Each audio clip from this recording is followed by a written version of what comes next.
Hello and welcome into a mid-season edition of Inside Fever Basketball. I'm Pat Boylan. There is plenty to analyze, plenty to evaluate here in the Indiana Fever season. And fortunately, we are joined by the woman whose job is to analyze and evaluate the team, General Manager Lin Dunn. I think the Fever have been one of the pleasant surprises of the WNBA season so far. You had a stretch of play there where you were playing as well as anybody. You come into the All-Star break. It's been a little bit more of a challenging stretch. How would you evaluate all of it here about 20 games in? Well, first of all, Pat, we've already won 5 games. We only won 5 the whole season last year. So as we approach the halfway mark, we're ahead of schedule, technically, in my opinion. The interesting thing about where we are with, I think, 5-19, we could easily be 10-19 because we've had so many really close games that ended on a last-second shot or two, and so I'm real optimistic about where we are and what we're doing and moving forward, and we just got to keep getting better. There are so many ways to evaluate competitiveness. One that I like is the league's clutch stat. They call a clutch game one within 5 points in the last 5 minutes. Last year, the Fever had the fewest of those games. This year, the Fever lead the league in those games. 14 of your 19 have been clutch games so far. When you see a stat like that, what does that tell you in terms of what you're building? That we're making improvements, obviously. And like I said, some of those games that we've lost, we could have even won, even been higher in clutch games. But I do think it's indicative of a young team. We're second or third youngest team in the league. That we're not going to be perfect in those pressure situations. And I think we have the interesting thing is the experiences that we're having can really help us down the stretch, the second half of the season, if we can just get everybody healthy. How do you evaluate the close games from the perspective of it's great that you're in nearly every game you've been in this year? You would like to win more, but at the same point, is there an understanding and a patience here that when you've got a group this young, this takes some time? I understand that. I think that our young coaching staff, I know Christy's so highly competitive, as well as the assistants, that sometimes it's hard for them to understand that it's a process, it's a journey, and so we lost that game by 2 points, or we lost that game the other day by 1 point. Okay, how do we get better from that experience, and then the next time we win it by 1 point or we win it by 2 points? And so you just have to understand the process involved. And then you have to also think about the growth of Nalissa Smith and Lexi Hall from last year, the 2 rookies, and how well they're playing this year. To see Aaliyah Boston come in as a rookie and have such a huge impact on our team. To start to see Liz and Aaliyah play so well together. That's something I'm really excited about, because I don't think we realized that those two could be so interchangeable. Inside, outside, both can play the 4, both can play the 5. And I think they've really learned recently how to play together. And I love seeing that. And then, of course, the growth of Lexi Hall has just been amazing. And then I think we've done a really good job with Grace Berger, not giving her too much pressure too early. It's one thing to be a big inside when you're a rookie. It's another thing to be a combo guard that's playing the 1, the 2, and the 3, and not asking too much of them too quick. But I've seen strides in her recently. I'm excited about her future. There's just a lot of good things going on. Each of those players I want to ask you about individually. We'll get there. But let's start with the trade. You made a in-season move here recently. What was the impetus behind that? Well, first of all, it goes back to our youth. We've got some veteran leadership on the perimeter with EW, Erica Wheeler, and with Christy Wallace, and with Kelsey Mitchell, and with Tori Vivians. Inside, we had very little experience or very little veteran leadership. And I just felt like that our young players inside needed someone with more experience that had played internationally and played here. And I did a lot of research, and I just felt like Zowie B would be a real good influence for our big kids. And so it was an opportunity for us to make a move, and I just felt like it was a good fit. All right, let's go through the roster here a little bit and tell me some of your thoughts on the first half of the season that these players have had. And let's start with Aaliyah Boston. I remember talking with you and how excited you were on draft night. Could you have imagined it would go this well 19, 20 games in? Dawn Staley kept talking about how great Aaliyah Boston's going to be when she gets to the next level. And I listened to her, but I don't think any of us had any idea of the immediate impact that she would make, or that she would be so poised and so composed under pressure at this level. And so I think there are a lot of things about Aaliyah that we knew would happen, but there's some things that we were surprised, that she could handle all the things that she's had to handle so well, on the court and off the court. And she is, one in a million. For those of us that don't see the game at the level you do, can you put into perspective how impactful she is for everybody else on the floor? The great thing about Aaliyah is she makes everybody better by her presence on the floor. She draws defenses, she passes, she can handle the ball, she can dribble handoff, she can pick and pop, she can pick and roll. So she's so versatile that just her presence there, and I think that's one of the greatest compliments you can give a player. My presence on the floor makes my teammates better. And so I think she's had that impact. She makes Kelsey Mitchell better. She makes Nalissa Smith better. She makes Lexi better. She makes Erica better just by her presence on the floor. And she's so unselfish. That's the other thing that is interesting about someone of her caliber is that she does such a good job of finding her teammates. Okay, if she doesn't feel like she's got a great shot, then she's looking to see if one of her teammates has got one. Kelsey Mitchell is one of those teammates she's often looking for. They've had a nice dynamic in the post, back out to the perimeter. It feels like we've been waiting 3-4 seasons to finally call her an all-star. She technically is one now. How important was that to you to see her get that nod after what's been really a nice stretch of seasons here for Kelsey? Well, we thought Kelsey should have been an all-star last year. Mm-hmm. She had an all-star season. Her statistics indicated that. Unfortunately, the coaches didn't see what we saw. But I felt really confident this year because I believe Kelsey's playing at a higher level. She may not be scoring as many points, but she's playing better because I think Liz is playing better and Aaliyah's playing just unbelievably, unexpectedly well.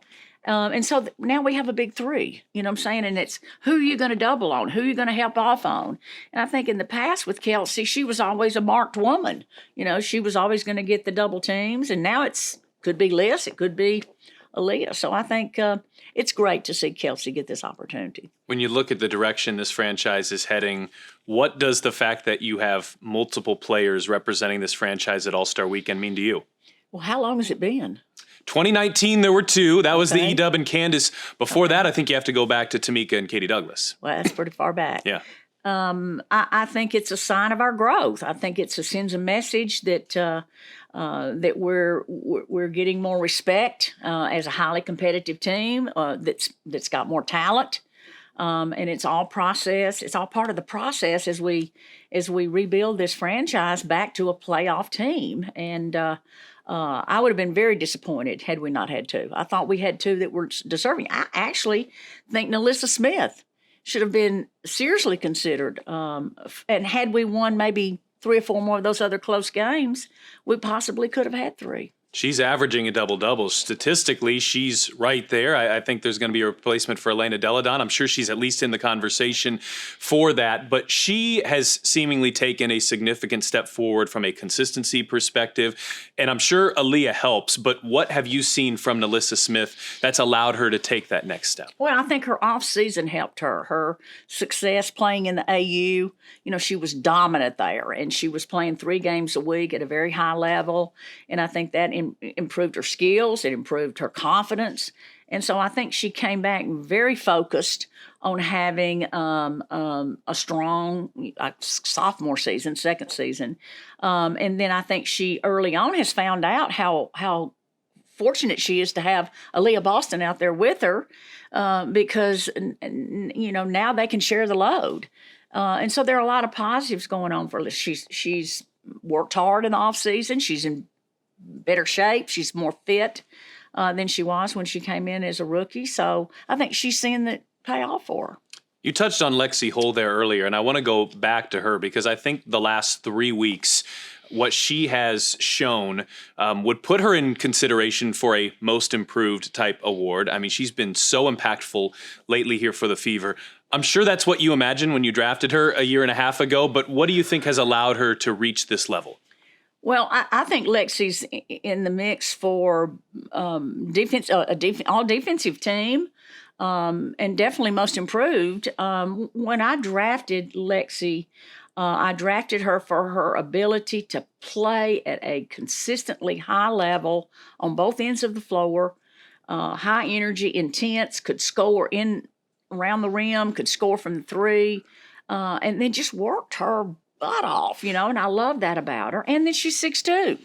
I think she got a little bit of her confidence shaken early last year, but she's come back strong. She again worked hard in the offseason, had a great AU. And I'm just glad to see her over the last maybe 10 days, just really get better. You know what I'm saying? And just see her move from working hard to all of it paying off, and just love her defensive intensity. I want to ask you about a couple of your point guards before we move on here in this discussion. Let's start with Erica Wheeler, because somebody you know very well. You brought her back. Has she been that steadying veteran force at point guard that you were hoping you were getting? She's exactly what we wanted to get, an unselfish point guard that could also defend, that also had the leadership capabilities to hold her teammates accountable on the court and off the court. That was something I didn't think we had last year. I didn't think we had enough veteran leadership. And when I recruited her as a free agent, I told her, I'm counting on you on the court and off the court to lead this team. And then now we see her, 5th in the league in assists. So she's doing exactly what we want her to do. I know she's fatigued a little bit from playing year-round for 8 years, and I think the All-Star break's going to help her get her legs back a little bit. If you ever happen to be not looking directly on the floor on a game night, you might hear this loud eruption from the stands and go, whoa. Oh, it's Grace Berger checking in. Grace Berger. Especially her best game of the year might have been Sunday against Dallas. I thought she was really impactful there. But you talked about seeing the steady growth from her. What have you seen? What do you hope to see? Well, obviously I'm a Grace Berger fan. I followed her entire college career at IU. I love the fact that she is a big guard, that she is a combo guard. They're very hard to find. She can play the 1, the 2, and the 3, but that's a lot of responsibility for a rookie. And so we've been careful not to overwhelm her too quickly in playing all 3. If you watch some of our lineups, she's probably played the 1, the 2, and the 3. I do think she's gotten more confident. I do think she's a little bit less overwhelmed with the physicality of the league, the speed of the league. And I think recently we've seen that paying off. And you're right, the game against Dallas, her poise and composure was a really high. And I just think she's exactly the type player that we want to have on this team. Versatile, smart, tough, competitive. You can tell I'm a Grace Berger fan. Halfway through the year, halfway to go. At the All-Star break, you'll have played 12 of 20 on the road, and then you get out of the All-Star break and 4 more on the road. At that point, you'll have played 16 of your 24 games on the road, which, of course, it's going to even out. Almost all of August is here. When you look at the back half of this season and of the schedule, what do you hope to see accomplished by your players and by the team as a whole? Well, like you said, the league certainly didn't do us any favors with the schedule. We've already played Vegas 3 times. We've already played Connecticut twice. We've already played the top teams multiple times. But that's okay. I think playing the best has made us get better. Whether we won the game or not, we've grown through those tough games with the best teams. I mean, look how well we played Vegas. So we're optimistic that we keep growing, we keep getting better, our chemistry grows on and off the court, that down that stretch we can still fight for a playoff spot. When you came in with an interim tag, which has since been removed. You are always somebody that has exuberance about you and a lot of energy. It still seems like you're energetic and motivated as ever. Is that accurate? I'm all in. I'm all in. I'm in for getting this Fever franchise back where they need to be. I know our fans get frustrated that we haven't won more games or won a few close games, but you just got to be a little bit more patient. You know, it's a process. You can't fix something overnight. But I like where we are. I like the direction we're moving in. I like this young staff. I love Christy and Jess and Paul and Jared and Karima's energy, and I love the relationships that they're building with our team. And so I feel like we're on track to do what we need to do. Along the lines of your coaching staff, Christy, you've got a lot of youth there. The energy is palpable. Have you seen what you've wanted to from that group here so far? I have, but I do think everybody needs to understand that we're a young team with a young staff, and they're both growing. The staff's growing. The players are growing, and I've seen improvement from the first day of training camp to where we are today. Are we perfect? Absolutely not. Are we, in the same league today with Vegas? No, but we can compete with them. And so the fact that we can compete with them and we can compete with Dallas like we did on Sunday puts us in a situation where even though those teams are 2 or 3 years ahead of us with their growth, but now all of a sudden we're dangerous. Your busiest work, and we'll close here with a thought looking big picture into the future. You're, of course, busy during the season, but a lot of your most impactful work comes in the WNBA offseason when there's a draft and free agency and a trade period and all of that. And a lot of this you can't talk about. You can't necessarily discuss players in a draft or anything like that. But when you consider this young core that you've built and the potential to continue to build, how optimistic are you? What do you see? Well, I'm very optimistic. I know we need another high draft pick. We need to get someone out of this next draft class. And by the way, I can say this, it is a strong draft class.